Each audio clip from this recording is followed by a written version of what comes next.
ወንድሜ አንድ ጥያቄ ልጠይቅህ። የምትሄድበት መስመር አለ ማለቴ ገብቶሃል?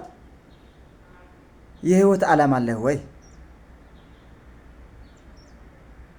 እባክህ የህይወት ዓላማ ከሌለህ አንተ ከንቱ ነህ።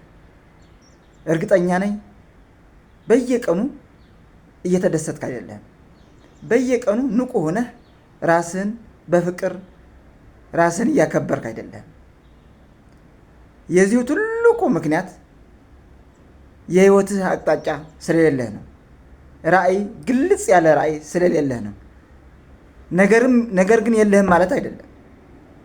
በህይወትህ ፈጣሪ በልብህ ውስጥ አስቀምጧል። ታላቅ ራዕይ አስቀምጧል። ታላቅ ዓላማ አስቀምጧል። ያንን ዓላማ አግኝተህ በዛ መስመር በዛ አቅጣጫ መሄድ እስካልጀመርክ ድረስ አንተ ከንቱ ነህ። የህይወት ትርጉም፣ የህይወት ጣዕም ልታገኘው አትችልም።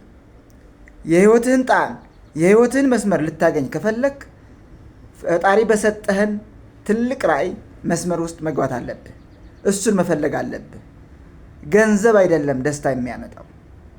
ትልቅ ስራ አይደለም ስራ የሚያመጣው ደስታ የሚያመጣው። ትልቅ ራዕይህን ይዘህ በራዕይህ መስመር ከተጓዝክና ሰዎችን ማገልገል ከጀመርክ፣ የሰዎችን ችግር መፍታት ከጀመርክ አንተ የምር ታላቅ ሰው ነህ። የምርም ታላቅ ነህ። ታላቅነትን ፈልግ። መልካም ጊዜ